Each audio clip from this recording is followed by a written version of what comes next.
정영택 목사의 쉐마 바이블입니다. 오늘은 누가복음 17장 11절에서 19절, 찬송은 304장 그 크신 하나님의 사랑, 이 찬송을 부르시면서 은혜가 되시기를 바랍니다.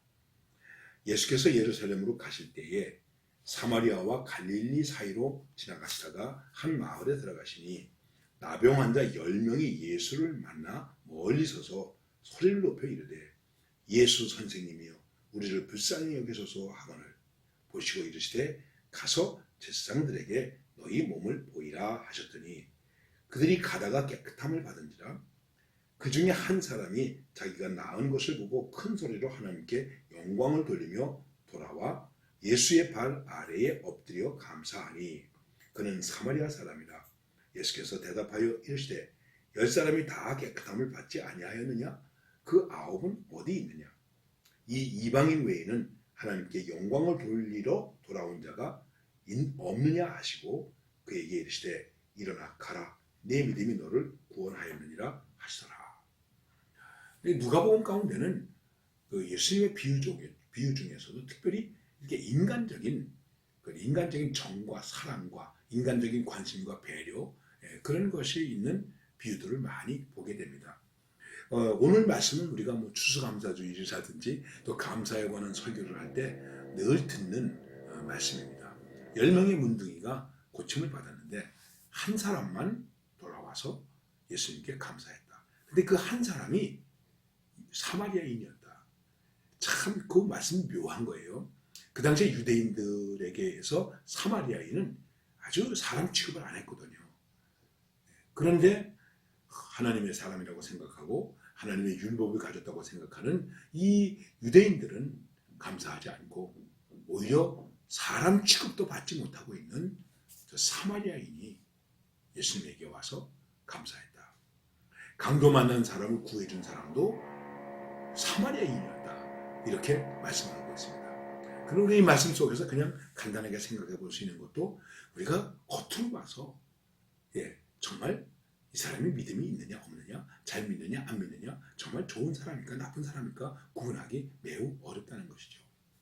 자, 어쨌든 오늘 말씀 속에서 예수님이 예루살렘으로 가시는 길에서 사마리아와 갈릴리 지역에서 어떤 마을에 들어갔는데 거기 나병 환자, 문둥병자 10명이 있게 됐다.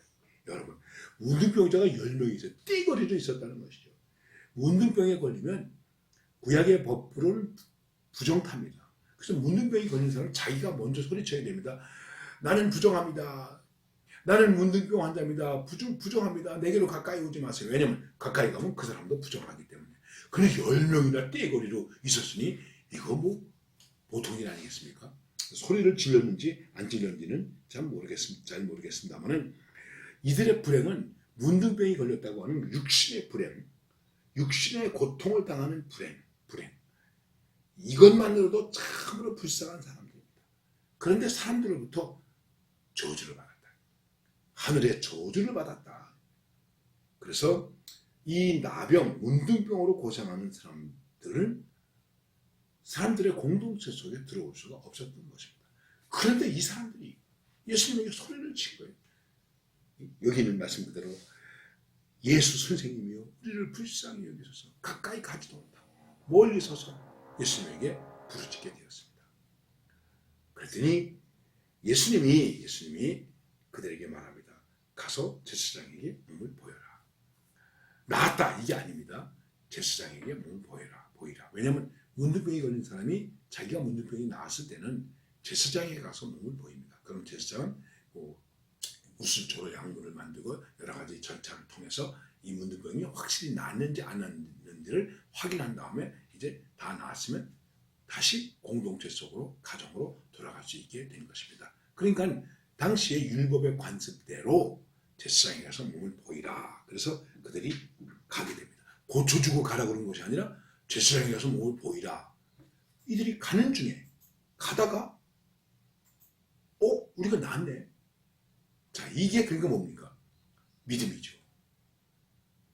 예수님이 다 고쳐주고 낫지. 가니까 가서 보여라. 이게 아니고 그냥 제사장에게 보이라. 문둥병이 나으면 제사장에 가서 보이는 것이 관례니까 가서 보여라. 믿음으로 그들은 가게 되었습니다. 그리고 낫게 되었습니다. 가다가 고침을 받게 되었습니다. 그런데 10사람 가운데서 단 한 사람만 예수님 앞에 와서 감사하게 되었다는 것입니다. 단 한 사람, 사마리아 사람만 나온 걸 알고, 성경 말씀을 우리가 이렇게 말하고 있습니다. 그가 이제 보고, 나온 것을 보고, 이 말은 뭘 말하는 것입니까? 깨달았다는 거죠. 아, 나왔네, 은혜를 받았네, 깨달았다는 것입니다. 그래서 어떡합니까? 큰 소리로 하나님께 영광을 돌리고, 그리고 예수님의 발 앞에 엎드렸다. 은혜를 입은 사람은 주님께 돌아옵니다. 주님께 큰 소리로 찬양합니다. 감사합니다. 그리고 엎드립니다. 그리고 엎드려서 감사하게 됩니다. 은혜의 가장 겸손한 자세로 가장 큰 감사를 드리는 것입니다. 이 감사는 지체 없는 감사입니다. 이 감사는 미루지 않은 감사입니다. 이 감사는 겸손한 감사입니다. 이 감사는 은혜를 깨달은 감사입니다. 감사를 미루면 감사가 적어집니다. 또 부끄러워집니다. 빛이 바랍니다. 그렇기 때문에 빨리 감사해야 됩니다. 여러분, 은혜를 깨달았으니까 지체 없이 감사하세요. 크게 감사하세요. 기쁨으로 감사하세요. 감사하면서 감사하세요. 미루지 말고 감사하세요. 미루면은, 그러면 그 다음에 그 감사는 작아지게 되는 것입니다. 굉장히 중요한 것입니다, 여러분.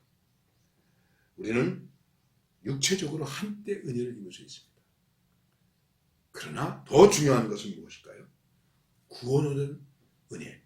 그래서 크신 하나님의 사랑, 크신 하나님의 은혜, 말로 다 할 수 없다. 나 같은 죄인 살리신 주님의 은혜, 이렇게 고백하는 것입니다. 깊이 생각하십시다. 내가 받은 은혜가 무엇입니까? 깨달았습니까? 은혜의 감격을 잊어버리지 말고 그 은혜의 감격을 가지고 영혼의 구원에 이르는 그런 믿음을 가져야 되는데, 어떤 사람은 육체의 은혜를 받고도 영혼의 구원에 이르지 못하는 그런 경우도 많이 있는 것입니다.